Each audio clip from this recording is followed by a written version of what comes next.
सभी YouTube family को मेरी तरफ से राधे राधे। कहानी है कब क्या हो जाए कोई नहीं जानता। सुबह का कोहरा चारों ओर छाया हुआ था।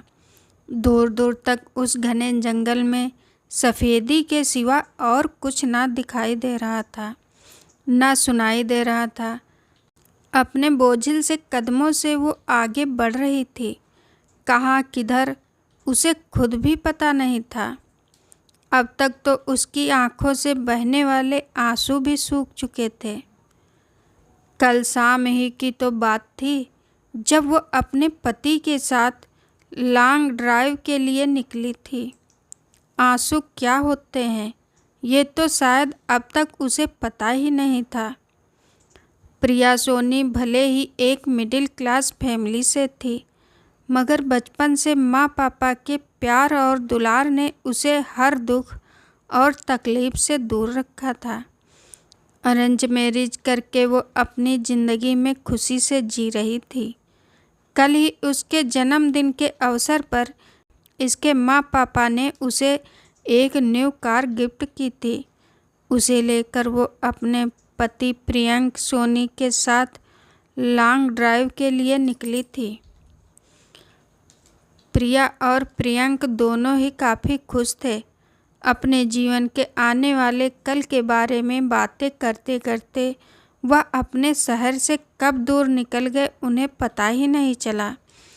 सर्दी की रातों में भी अक्सर कोहरा छाया हुआ रहता है। ऐसे में अगर कोई बातों बातों में कोई गलत मोड़ पर चला जाए तो कोई बड़ी बात नहीं है, मगर जब प्रियंक ने गाड़ी लेफ्ट टर्न की जगह राइट की और मोड़ ली तो यकायक ही प्रिया की नज़र वहां लगे एक बोर्ड पर पड़ी जिस पर लिखा था आगे जाना मना है। क्योंकि इसके आगे प्रिया पढ़ती उससे पहले ही गाड़ी उस मोड़ से रफ्तार से होती हुई आगे बढ़ गई। प्रिया ने भी उस वक्त ध्यान नहीं दिया और फिर प्रियंक से बातों में लग गई। प्रिया प्रियंक क्यों ना हम इस बार छुट्टियों में आगरा चलें, न्यू ईयर भी हम वहीं सेलिब्रेट करेंगे, क्या कहते हो?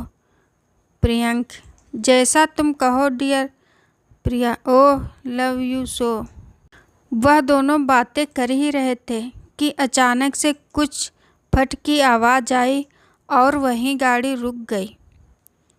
प्रियंक गाड़ी से बाहर आकर देखता है उसके दूसरी ओर से प्रिया भी गाड़ी से उतरकर बाहर आती है। दोनों की ही नज़र नीचे की ओर पड़ती हैं और उनके मुंह से एक साथ निकलता है ओह नो। प्रिया अब क्या करेंगे प्रिय बेबी, गाड़ी का टायर तो गया। प्रियंक डोंट वरी डियर, मैं यूँ चुटकियों में टायर बदल लूँगा। प्रियंक ने टायर बदल तो दिया, मगर जैसे ही वो खुश होकर गाड़ी में बैठने लगे उसने देखा गाड़ी का दूसरा टायर भी पंचर है। यह देखकर परेशानी की लकीरें उसके माथे पर उभरने लगीं। जब प्रिया ने टाइम देखा तो वो भी चिंतित हो उठी। रात के 11:45 बज रहे थे।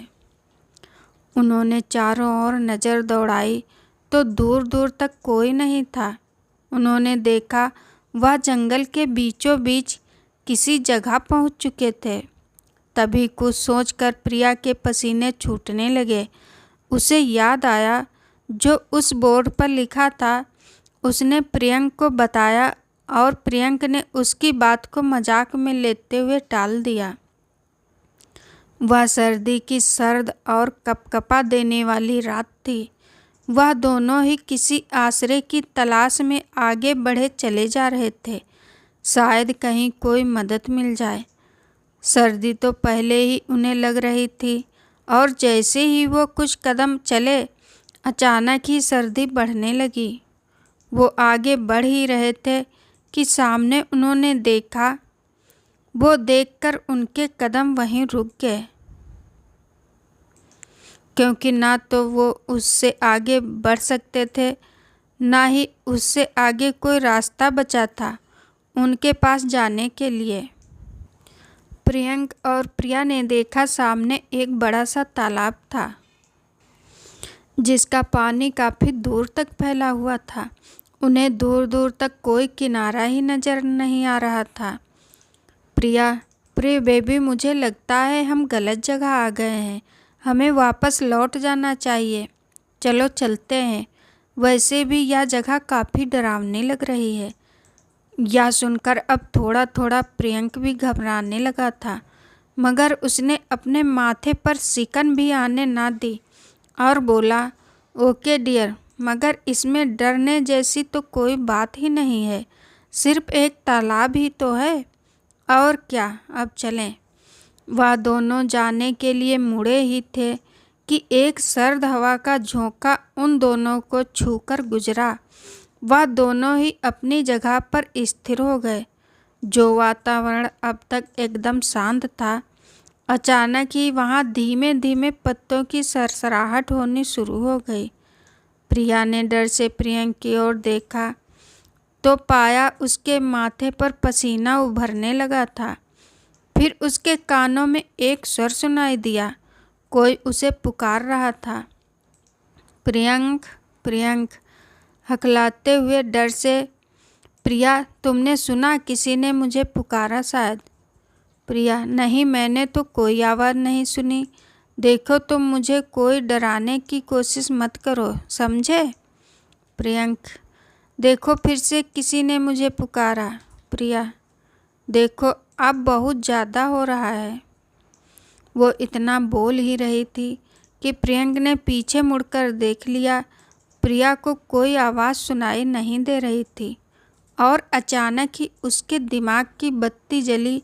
उसका डर अब और बढ़ने लगा था। प्रियंक ने मुड़कर देखा तो वहाँ कोई नहीं था। प्रिया ने डरते हुए प्रियंक से कहा, ये क्या कर दिया तुमने? मैंने कहीं पढ़ा है कि कोई भी अनजान या सुनसान जगह पर कोई तुम्हें जब तक 3 बार ना पुकारे तब तक कभी पीछे मुड़कर नहीं देखना चाहिए।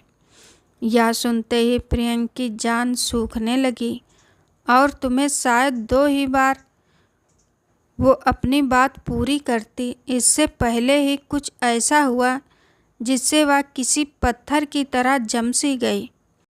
प्रियंक हवा से भी ज़्यादा तेज़ी से घसीटता हुआ तालाब में जा गिरा। वो बार बार यही चीख रहा था, मुझे छोड़ दो, मुझे छोड़ दो, प्रिया, मुझे बचाओ। शायद जो वो देख पा रहा था वो प्रिया को नहीं दिखाई दे रहा था। यह सब इतनी तेज़ी से हुआ कि उसे कुछ समझ ही नहीं आया। प्रियंक के बारे में सोचकर वह उस ओर भागी, मगर तब तक बहुत देर हो चुकी थी। वह शोर, चीखने की आवाज़, सब कुछ अब किसी गहरे सन्नाटे में बदल चुका था। प्रिया ने भय से चारों ओर देखा। पत्तों की सरसराहट भी अब बंद हो चुकी थी। प्रियंक, प्रियंक करके वह चिल्लाती रही, मगर अब उसकी सुनने वाला वहाँ शायद कोई नहीं था। उसका प्रिय बेबी भी नहीं। कुछ देर को वो वहीं किसी बुत की तरह बैठी रही और रोती रही। फिर प्रियंक को याद करके एकाएक ही उसका हाथ अपने मंगलसूत्र पर गया और वह रोने लगी। क्यों? आखिर तुम्हारे साथ ही क्यों? और फिर उसने देखा कि उसमें रुद्राक्ष के कुछ मोती थे। वह याद करने लगी कि प्रियंक ने ये खास रुद्राक्ष के मोती वाला मंगलसूत्र उसके लिए बनवाया था ताकि वह हमेशा उसकी हिफाजत कर सके। इसे याद कर वो रोने लगी। फिर वह जो गुड न्यूज़ अपने पति को बताने वाली थी उसके बारे में सोचकर वह उठी और वहाँ से अपने बोझिल से कदमों से चलने लगी। वह अपने पति को तो खो चुकी थी, मगर अब वह अपने बेबी पर कोई आँच नहीं आने देगी।